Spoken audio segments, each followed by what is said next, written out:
نفتتح هذه الندوة حول الحركة الحقوقية والانتقال الديمقراطي أو الانتقال نحو الديمقراطية بالمنطقة المغاربية.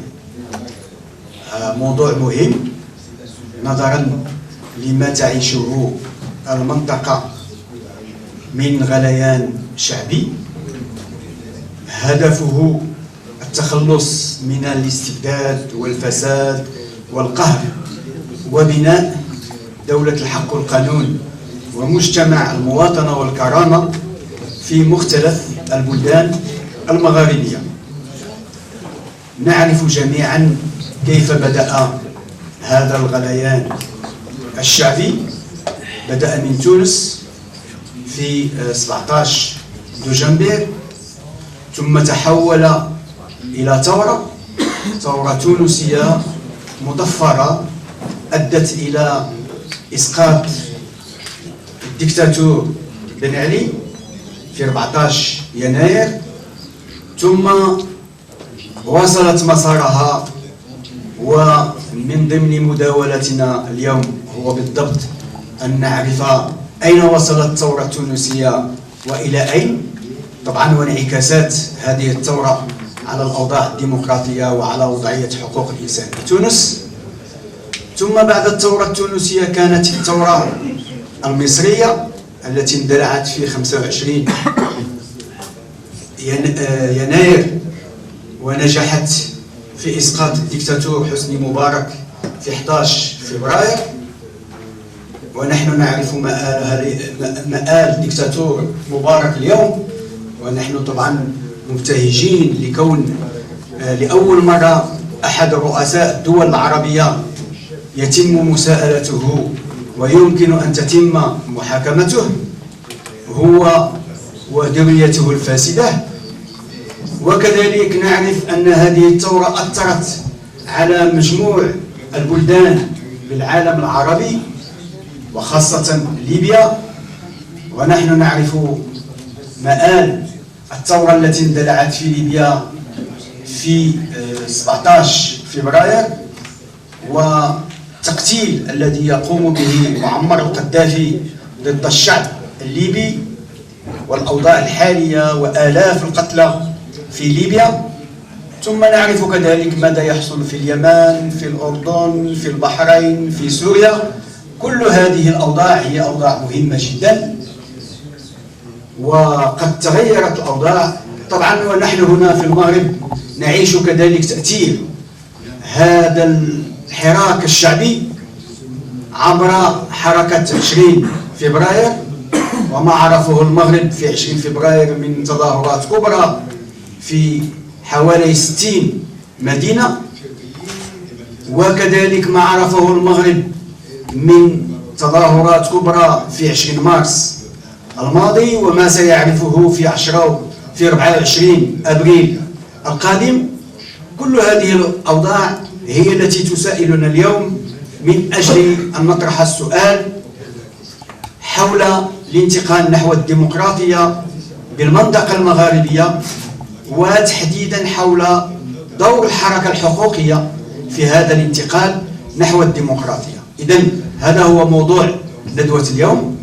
جلسة هذا الصباح تديرها الأخت بلقيس، عضوة في المكتب التنفيذي لرابطة تونسية للدفاع عن حقوق الإنسان، وعضوة طبعا في المنظمة المغاربية لمنظمة حقوق الإنسان. بدون تأخير أترك لها الكلمة من أجل أن تدير هذه الجلسة الصباحية. شكرا أخ أمين. أرحب بالحاضرين، وقبل أن أعطي الكلمة إلى السيد فؤاد عبد المؤمن سوف أتكلم كلمة باسم التنسيقية المغاربية، وهي كلمة لتقديم الحركة الحقوقية والانتقال الديمقراطي بالمنطقة المغاربية نظرا لهذه المرحلة الانتقالية التي تمر بها كل بلدان هذه المنطقة. سوف أحاول أن أقرأ ورقة وأعتذر لدى الحاضرين الذين لا يفهمون اللغة العربية، لكن هناك ترجمة.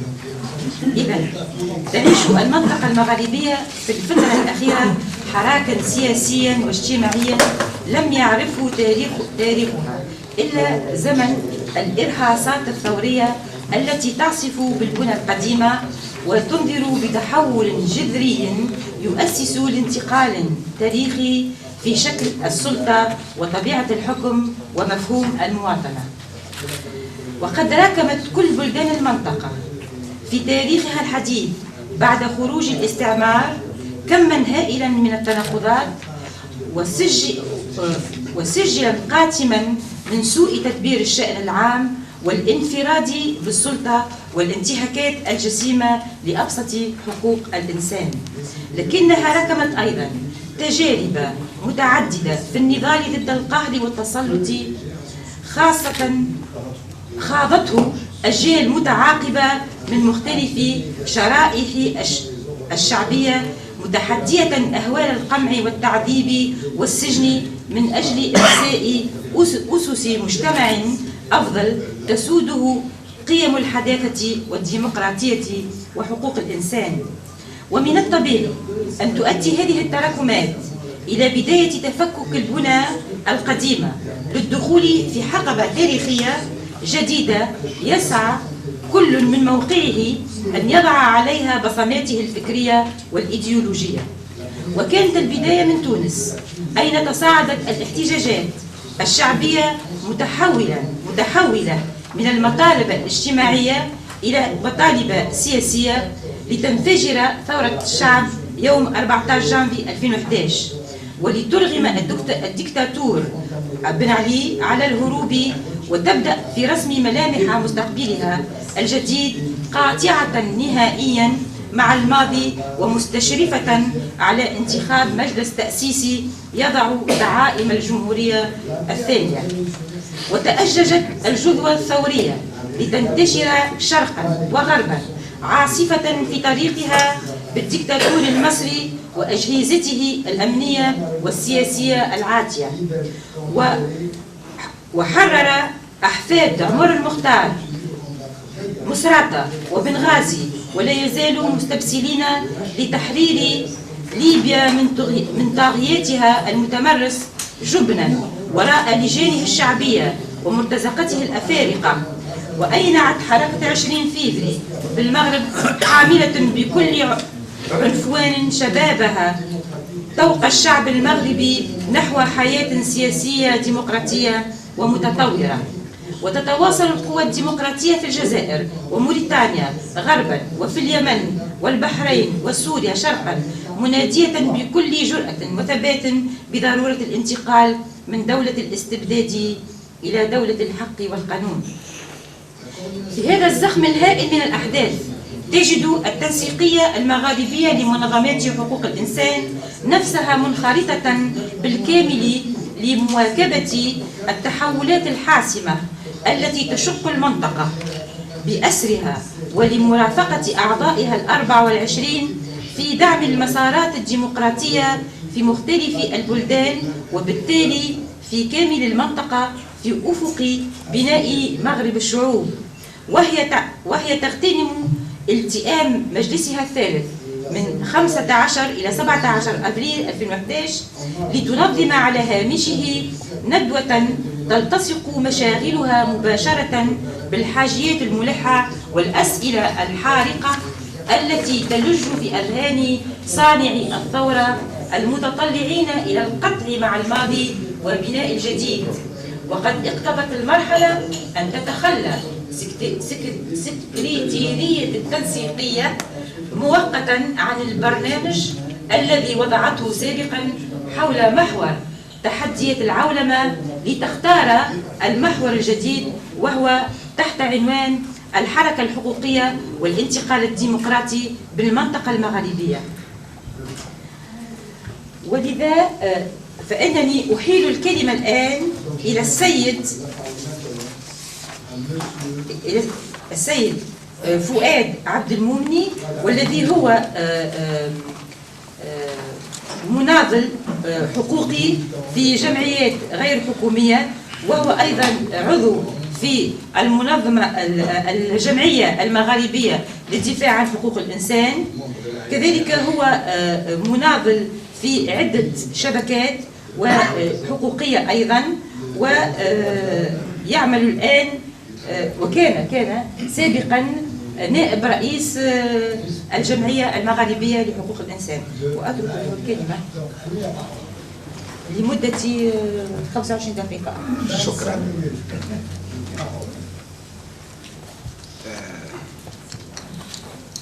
Mesdames, Messieurs, chers amis, bonjour. Les organisateurs m'ont demandé d'intervenir en français, probablement pour alterner entre les deux langues de travail de cette rencontre. Et on me demande de traiter de la question du droit ou des droits et de la justice sociale. Évidemment, dans notre contexte. Et notre contexte, en matière de droit et justice sociale, présente des déficits et des frustrations majeures. Les déficits sont identifiables lorsqu'on compare notre région à tous les égards en matière de droits sociaux par rapport aux standards internationaux, et qu'on voit que, par exemple, avec les différenciations qui existent entre les divers pays de notre région, nous sommes généralement dans la mauvaise moitié, voire le dernier quart en termes de développement humain et en termes d'accès aux droits de base. La frustration est double. Elle vient du fait que nos populations ont eu des aspirations, des attentes, des promesses énormes, en particulier à l'aube des indépendances, il y a 50 ou 60 ans, et elle est doublée du fait que les trajectoires d'évolution de nos pays ont été médiocres, parfois lamentables, en comparaison avec des pays similaires.